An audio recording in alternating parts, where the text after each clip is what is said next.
অভিনন্দন পত্ৰ য'ত সংস্কৃতিৰ জ্যোতি জ্বলে তাতেই সভ্যতাই নিজৰ ভৱিষ্যত বিচাৰি পৰম পূজনীয় শ্ৰী শ্ৰী পীতাম্বৰ দেৱগোস্বামী ভট্টাধিকাৰ শ্ৰী শ্ৰী আমেৰি বৰ্তমান শ্ৰী চৰণ কমলী সশ্ৰদ্ধ বনা গছৰ উচ্চতা তাৰ শিপাৰ গভীৰতাত নিৰ্ভৰ কৰে।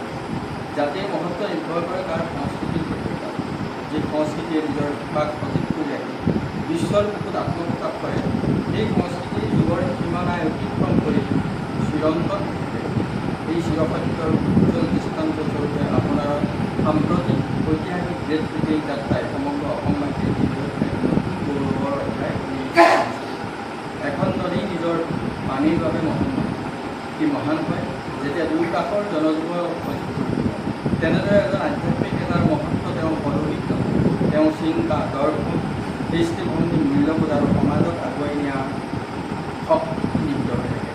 আপোনাৰ দূৰদৰ্শী নেতৃত্বই দেখুৱাইছে যে সত্ৰ কেৱল ধৰ্মীয় সাধনাৰ স্থান নহয়, ই শিক্ষা, সাহিত্য, সংগীত, নৃত্য, চিত্ৰকলা, নৈতিকতা, সমাজ সংস্কাৰ আৰু বিশ্ব সংলাপৰ এক চিৰজাগ্ৰত সাংস্কৃতিক বিশ্ববিদ্যালয়। অসমৰ আধ্যাত্মিক ঐতিহ্য, বৈষ্ণৱ দৰ্শন আৰু সত্ৰীয়া সংস্কৃতিৰ অমলিন জ্যোতি বিশ্ব দৰবাৰত উজ্জ্বল কৰি তোলাৰ ক্ষেত্ৰত আপোনাৰ সাম্প্ৰতিক ঐতিহাসিক পদক্ষেপে সমগ্ৰ অসমক গৌৰৱান্বিত কৰিব। ব্ৰিটিছ সংসদৰ পবিত্ৰ মঞ্চত প্ৰথমবাৰৰ বাবে প্ৰথম অসমীয়া ৰূপে সত্ৰীয়া সংস্কৃতি, মহাপুৰুষীয় বৈষ্ণৱ আদৰ্শ আৰু অসমৰ চিৰসবুজ সংস্কৃতিক ঐতিহ্যৰ সাৰ্বজনীন মূল্যবোধক হৃদয়স্পৰ্শীভাৱে উপস্থাপন কৰি আপুনি কেৱল চিৰশাশ্বত ভাষণেই প্ৰদান কৰা নাই, আপুনি অসমীয়া জাতিৰ আত্মপৰিচয়ক বিশ্বসভাত অগৌৰৱে ইয়াৰ উপৰিও ব্ৰিটিছ মিউজিয়ামত সংৰক্ষিত বিশ্ববিখ্যাত বৃন্দাবনী বৈষ্ণৱ নিজ চকুৰে দৰ্শন কৰি সেই ইতিহাসৰ সৈতে পুনৰ এক আধ্যাত্মিক আৰু সাংস্কৃতিক সম্পৰ্ক স্থাপন কৰা আপোনাৰ এই যাত্ৰা অসমৰ সাংস্কৃতিক ইতিহাসৰ এক স্মৰণীয় অধ্যায় হিচাপে চিৰদিন সন্মান কৰিব। এই পদক্ষেপে কেৱল অতীতৰ ঐতিহ্য সন্মান জনোৱা নাই, বৰং ভৱিষ্যত প্ৰজন্মৰ বাবে আত্মমৰ্যাদা, সাংস্কৃতিক চেতনা, বিশ্বমুখী দৃষ্টিভংগীৰ এক অনন্য প্ৰেৰণাৰ সৃষ্টি কৰিছে। আজিৰ বিশ্বায়নৰ যুগত বহুজাতিয়ে নিজৰ সাংস্কৃতিক সক্ৰিয়তা হেৰুৱাই পেলোৱাৰ আশংকা কৰিছে, কিন্তু আপুনি বিশ্বৰ বুকুলৈ গৈ বিশ্বক অনুকৰণ কৰা নাই, বৰং বিশ্বক অসমৰ সৰ্বোৎকৃষ্ট সম্পদ সত্ৰীয়া সংস্কৃতি, বৈষ্ণৱ দৰ্শন আৰু মানৱতাৰ বাণীৰ সৈতে পৰিচয় কৰাইছে।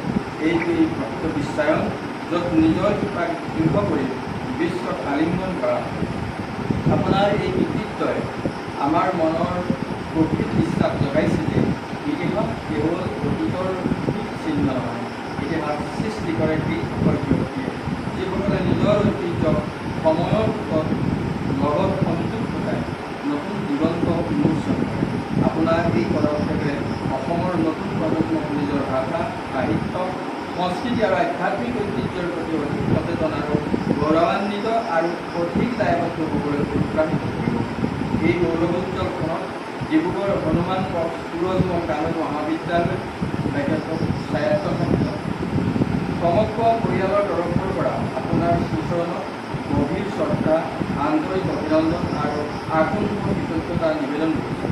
আপোনাৰ জীৱন হওক প্ৰজ্বলিত দীপ্তিভাৰ দৰে যি নিজে চলি আনক আলোকিত কৰে, আপোনাৰ কৰ্ম হওক ব্ৰহ্মপুত্ৰৰ দৰে যি যুগে যুগে সভ্যতা, সংস্কৃতি আৰু জীৱনক পুষ্টি যোগায়, আপোনাৰ আদৰ্শ হওক ধ্ৰুৱ তৰাৰ দৰে যি অনাগত প্ৰজন্মৰ সঠিক পথৰ দিশ নিৰ্দেশ দিয়ে, আপোনাৰ নেতৃত্বত সত্ৰীয়া সংস্কৃতি বিশ্ব মানৱৰ হৃদয়ত অধিক সমাদৃত হওক, অসমৰ সাংস্কৃতিক গৌৰৱ অধিক ঐশ্বৰ্য লাভ কৰক আৰু মহাপুৰুষীয়া বৈষ্ণৱ দৰ্শনৰ মানৱ কল্যাণৰ বাণী বিশ্বৰ বিস্তাৰিত হওক, এয়ে আমাৰ আন্তৰিক প্ৰাৰ্থনা। সংস্কৃতি যেতিয়া বিশ্ব মঞ্চত সন্মান লাভ কৰে, তেতিয়া কেৱল এটুকুৰা ভূমি গৌৰৱান্বিত নহয়, গৌৰৱান্বিত হয় সমগ্ৰ মানৱ সভ্যতা। অশ্ৰদ্ধ, সকৃতজ্ঞ আৰু সগৌৰৱ অভিনন্দনেৰে মহাবিদ্যালয়ৰ পৰিয়ালৰ হৈ সৰ্বপূজ্য ডক্টৰ চন্দ্ৰকান্ত শইকীয়া অধ্যক্ষ, ডিব্ৰুগড় হনুমান সুৰজ কানৈ মহাবিদ্যালয় স্বায়ত্তশাসিত, দিনাংক 10/7/2024। খুব সুন্দৰকৈ পাঠ্যক্ৰম বিজ্ঞান ভাল লাগিছে।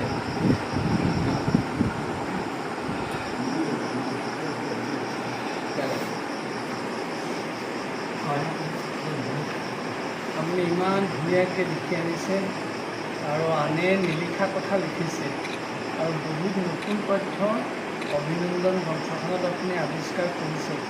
আপোনাক শত সহস্ৰ ধন্যবাদ আৰু আমাৰ অন্তৰৰ কৃতজ্ঞতা জ্ঞাপন কৰিছোঁ আৰু আপোনাৰ এই হেঁপাহৰ অভিনন্দন পত্ৰ আমি আশীৰ্বাদ স্বৰূপে কলেজৰ হৈ গ্ৰহণ কৰিছোঁ।